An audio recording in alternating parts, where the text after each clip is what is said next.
Welcome back, everyone. Hi. Today we're going to talk about friendships. More specifically, adult friendships, because those are way harder than friendships when you're a kid. So if you want to know what makes a good friend, how to be a good friend, and how to recognize a good friend, stick with me.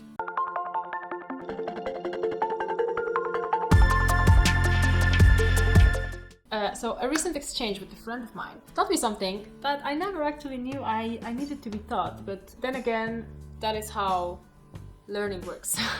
So she taught me that in order to be a really good friend and the best friends that you can have is to be able to kind of find this fine line and mastery between the two sides of a friendship. That's what I call them, the two sides of a friendship.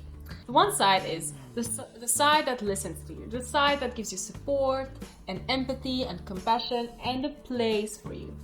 A place for you to come with whatever you have to come and with whatever it's happening with you in that moment. And I will call this the receiving side. So the ear is the receiving side. I guess this is something that doesn't need a lot of explanation, but just generally I think friends and friendships should be safe places for us.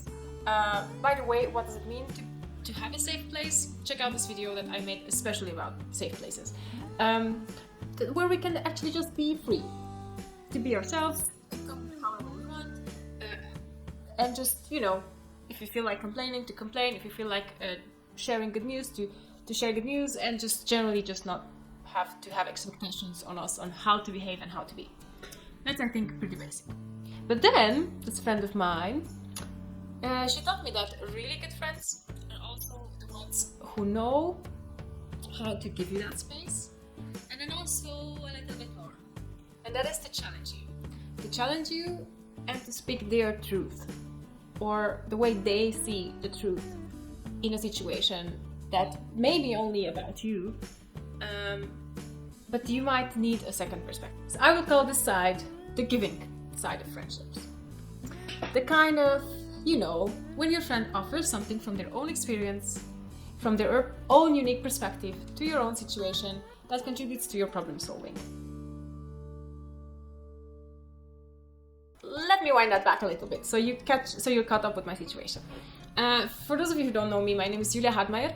I'm a theologian, I'm a psychologist, and I'm currently living in Switzerland, but I wasn't born and raised in Switzerland. I was born and raised in Romania, and in a Romanian-Hungarian culture that is very different to the Swiss culture, especially regarding levels of intimacy and friendships and how do you act in a friendship. So for the sake of brevity, let's say that one culture has, as the way I see it, puts more emphasis on the one side, on the listening side, on the emphatic, on the I'm here for you, on the I'm not really saying anything that conflicts with your opinion because I don't want to hurt you, or I don't want to be rude by disagreeing with you, and anyways, it's your process. I don't really know.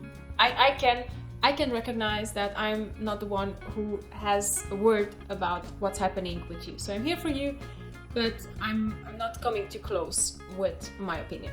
And the other culture is more like in your face, kind of, more specialized on the giving side, if you want to call it, or if you want to call it like that.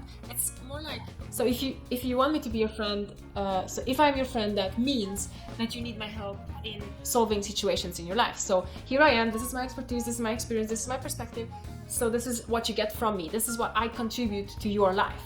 And I will let you figure out which culture is which. And if you already know, go to the comment section and type in which of these two cultures do you think has more of this and more of this.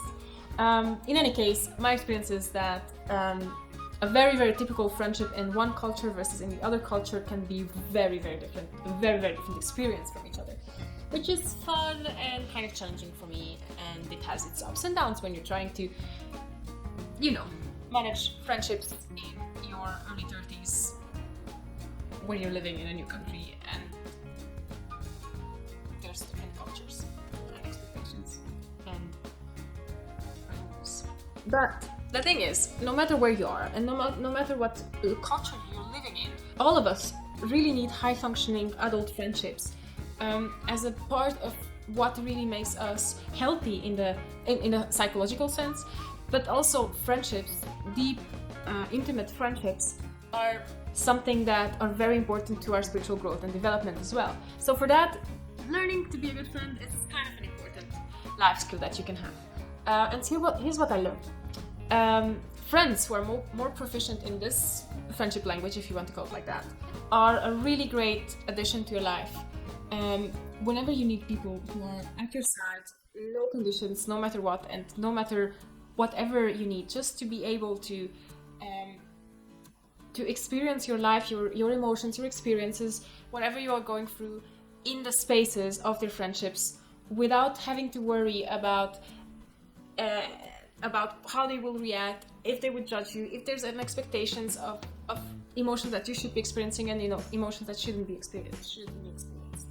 On the other side, if this side of friendship is missing, meaning that you have friendships in which you cannot really be vulnerable, you cannot really go through your experiences in their full extent and complexity, because there's always something that they would judge about that, or dismiss it, or shame you for it, which is, I don't know why you call them friends, then that's basically the definition of what a toxic relationship is. So this side is a really, really important side of a healthy friendship.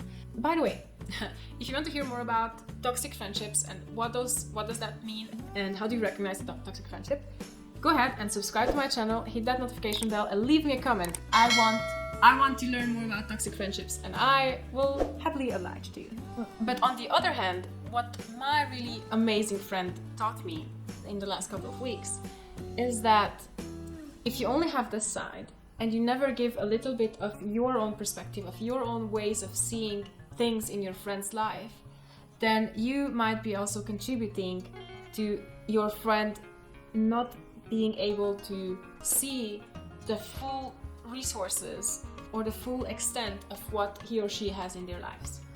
So here's how I learned this. A couple of weeks ago, I have been sharing a news with a friend that I was not really thrilled about at the moment. And I was telling her, look, I know that if this would happen to you, you will be really thrilled and happy, and I know that you're happy for me, but could you please just keep your happiness kind of in checks? I don't feel that you put expectations on me.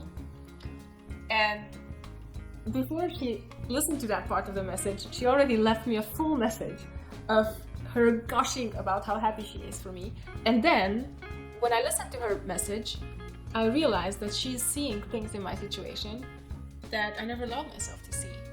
So it was her, without knowing, ignoring my message of please don't do this, and giving me her full perspective on the situation, actually made me realize how great some things are in my life.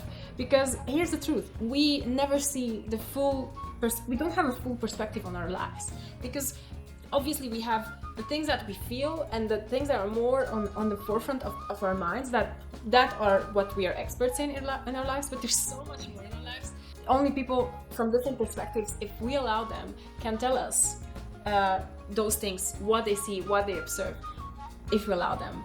And I'm so grateful for this friend of mine who you're probably watching this video. Thank you, you know who you are. That taught me this great truth.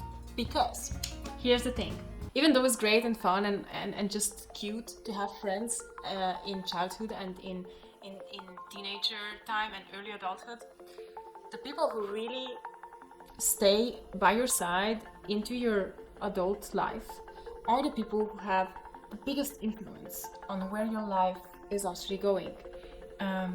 Those who you allow an insight into your deepest thoughts and feelings and processes of things, those are the ones that will have a voice in your life, right?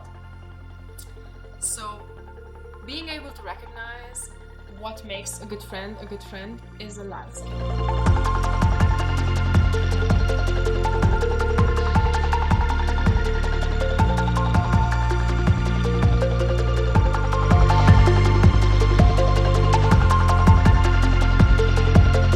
So I really hope that this inspired you or helped you